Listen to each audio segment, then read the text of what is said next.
Ya, saudara, kita masih di Sapa Bali Pagi Ruang Psikologi dan kita masih akan membahas tentang dampak psikologi di tengah pandemi dan kita masih akan dengan Mbak Nena Mawar, psikolog. Ya, Mbak Nena, tadi kita terakhir sudah banyak sekali membahas tentang dampak psikologi yang dirasakan oleh para tenaga medis yang Mbak Nena ya sebagai garda terdepan. Kemudian tadi juga kita sudah bahas tentang isolasi sosial yang justru bisa membuat para tenaga medis merasa cemas atau stres yang juga berpengaruh terhadap imun tubuhnya. Dan kita sekarang akan melihat tentang masyarakat-masyarakat yang terdampak pandemi COVID-19 ini. Tadi kita sudah bahas juga di segmen 1 secara singkat, kalau ada semakin lama itu semakin banyak istilahnya, ada ODP, kemudian ada PDP, kemudian ada juga orang tanpa gejala, ya, dan hingga masyarakat-masyarakat yang positif yang harus melakukan karantina secara mandiri. Nah, Mbak Nena, kalau dari psikolog sendiri ya, ketika kita mendengar, wah kamu harus karantina mandiri karena kamu berpotensi dan sebagainya, tentunya ada perasaan-perasaan cemas gitu ya, Mbak Nena, yang dirasakan. Nah, seperti apa kalau psikologi melihat itu? Apakah karantina mandiri ini memang selalu menimbulkan kecemasan atau ada hal lain yang bisa dilakukan agar itu bisa dikurangi, Mbak Nena? Ya, sebenarnya ini yang disebut dengan hentakan emosional.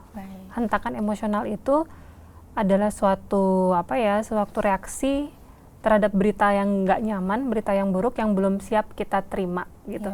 Ya, ini bisa berupa kayak kematian orang terdekat, diagnosa penyakit atau kehilangan sesuatu gitu. Nah, salah satunya adalah diagnosa ini kan. Kita tahu bahwa informasi COVID ini dampak paling buruknya meninggal, gitu, kematian gitu. Nah, itulah yang bikin orang ketika kamu kayak harus karantina deh, itu seolah-olah kita udah masuk ke gerbang kematian, gitu loh, Nit. Jadi mindset itu yang perlu kita ubah yuk gitu, bahwa karantina itu adalah istirahat sebentar untuk buat perbaikan dari kondisi tubuh kita. Karantina itu kamu masih bisa kok melakukan sesuatu hal yang masih kamu sukai gitu, kayak misalnya nonton film atau misalnya makan makanan yang kamu sukai gitu kan, itu karantina gitu. Dan itu istirahat. Tapi memang tidak bisa dipungkirin selama menunggu hasil swab, itu kecemasan ketegangan itu muncul. Ya, itu memang perlu pendampingan sih. Salah satunya adalah dengan mindfulness, dengan relaksasi, dengan berbicara terhadap orang yang profesional dan mengerti kamu, dan jangan bicara sama orang yang malah justru bikin cemas atau takut itu. Nah, itu jadi memang sih ini tidak bisa dihindari, kecemasan ini tidak bisa dihindari, tapi masih bisa dikontrol demi imun kita supaya tetap stabil. Baik, berarti yang harus kita pahami dulu adalah semakin kita kepikiran gitu, Nena, itu juga ternyata berdampak pada imun tubuh kita, ya, pastinya. Dan beberapa juga aktivitas-aktivitas fisik itu mungkin kita bisa lakukan juga selama melakukan karantina. Tapi memang begitu kita mendengar istilah karantina, oh kamu tuh sudah didiagnosis orang tanpa gejala, misalkan seperti itu, ya pasti panik itu muncul. Tapi sebenarnya yang seperti itu apakah bisa menular, Mbak Nena? Karena misalkan sekarang nih kita ada di kantor Kompas TV, mungkin kita berusaha untuk tidak mencari informasi tentang itu. Tapi begitu kita bertemu dengan lingkungan sekitar kita, ternyata masih ada yang membahas. Nah, itu mungkinkah kecemasan itu ternyata bisa menular gitu ke lingkungan sekitar kita, Mbak Nena? Ya, itu yang namanya terinduksi. Terinduksi itu ya nular gitu. Jadi pola pikir kita yang tadinya udah tenang, udah santai gitu, terus ada 2 orang aja dalam satu ruangan itu yang orangnya cemasan gitu. Jadi pasti kita akan terdistract ya, pasti akan terpikir, ya benar juga ya, kalau misalnya nanti aku mengalami seperti ini gimana, kalau misalnya keluarga terdekatku yang mengalami gimana, kalau misalnya nanti aku bangkrut gimana. Jadi pola pikirnya seperti itu. Bisa saja terjadi penularan gitu. Ya, maka dari itu keterampilan kita dalam memilah informasi, dalam memilah obrolan itu bisa sangat diperlukan saat ini gitu. Ya, lakukanlah hal-hal yang memang pengen dilakukan, kayak misalnya kita baca buku, kita nonton film, kita bicara ngobrol hal yang lain gitu. Misalnya kita bisa lihat konten-konten makeup, kita bisa lihat konten-konten yang lain yang membahas tentang selain COVID. Ya, itu kan sedikit jeda dari berita tentang ini ya. Dan ini Mbak Nena rasakan banget juga sih, Nit. Jadi di grup bahas tentang COVID, Mbak Nena Satgas online di HIMSI. Nanti kita mau informasikan HIMSI ada layanan online gratis gitu. Ya, informasi-informasi yang banyak tentang COVID itu kan juga sangat menumpuk gitu. Jadi tanpa sadar masuk juga ke buat kita lelah secara mental. Jadi salah satu yang bisa dilakukan adalah ya jeda itu tadi, dengan melakukan hal-hal yang memang kamu sukai atau memilah tidak ingin bahas itu, atau bahasnya cuma sedikit, atau sama sekali udah nggak perlu ditanggapin gitu. Kalau memang kamu nggak sanggup. Betul. Dan sekarang juga kita melihat berita di televisi kalau jumlah beberapa pasien yang positif juga ternyata ada yang meningkat ya Mbak Nena ya, ada bertambah gitu di setiap daerah, dan tentunya juga masyarakat mulai mengalami kecemasan ketika ada salah satu tetangganya atau warga di desanya yang positif gitu ya Mbak Nena ya. Padahal seperti sudah Mbak Nena bilang tadi, kalau sebenarnya seperti itu sudah melalui SOP. Nah Mbak Nena, yang seperti itu gimana? Karena kan itu sudah masuk kecemasan massal ya Mbak Nena ya, tidak hanya satu orang, tapi banyak orang Mbak Nena. Ya, kita tidak bisa memaksakan kadar pengetahuan satu Banjar, satu masyarakat itu sama. Ada yang memang dia berpendidikan tinggi, ada yang intelijensinya baik, ada yang enggak, ada yang setengah gitu. Nah inilah apa ya, peran dari pemuka adat di Banjar untuk juga memberikan informasi yang tepat, yang sesuai dengan kebutuhan di masyarakat itu.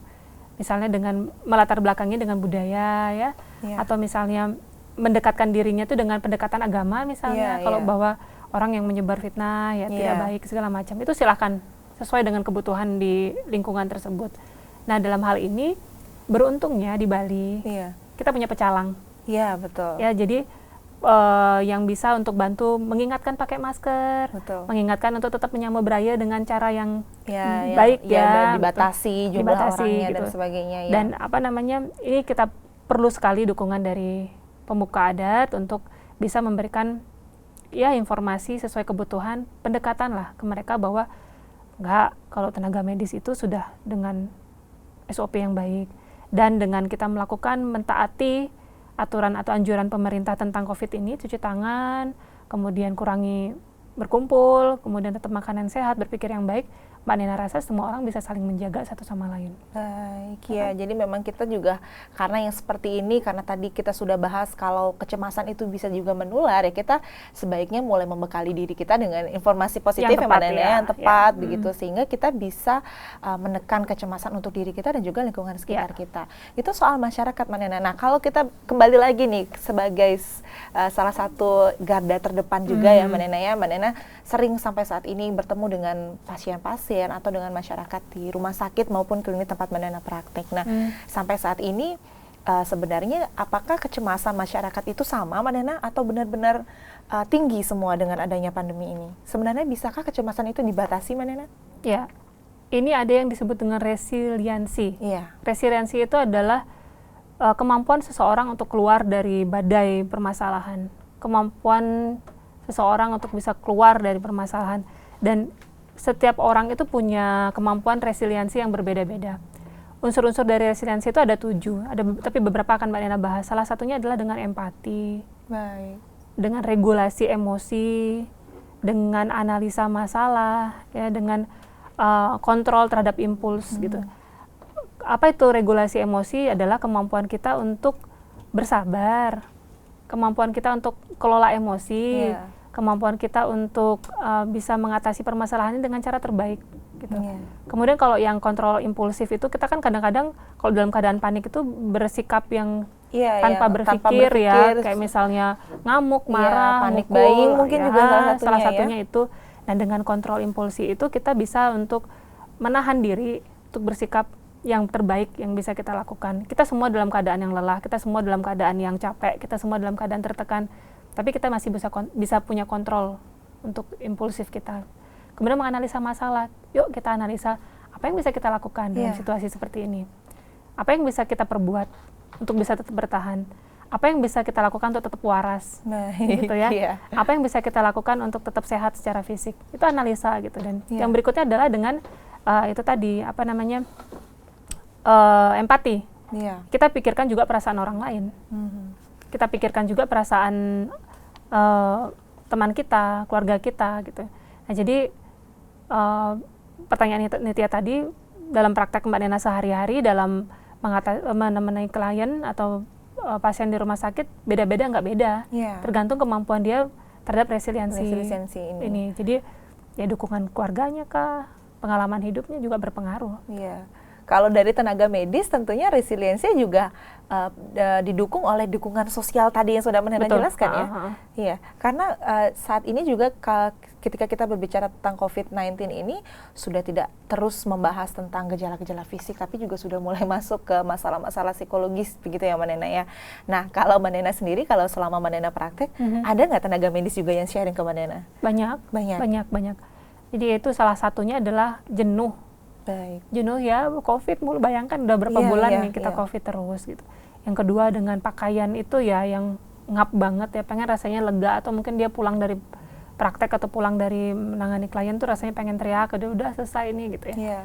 Dan dia juga merindukan dong aktivitas lain. Betul. Kapan lagi liburan, kapan lagi bisa santai, kapan lagi bisa bercengkrama dengan bebas terhadap keluarga gitu. Baik. Jadi ya ini banyak sekali terjadi di masyarakat, lingkungan tenaga di lingkungan medis kita. Ya, dan ini tenaga medis itu ya. Ya, makanya HIMSI Bali, Wangaya buka link untuk bisa sharing gratis karena memang butuh temen ngobrol juga kan untuk recovery semua. Baik, itu salah satu bentuk pengabdian dan juga solusi begitu ya. Dan kita akan bahas di segmen selanjutnya ya tentang layanan yang diberikan oleh beberapa instansi di Bali, khususnya dari Rumah Sakit Wangaya, dan nanti kita juga akan bahas tentang apa yang bisa kita lakukan ya untuk bisa bangkit begitu di tengah pandemi ini. Namun setelah yang satu ini Manena.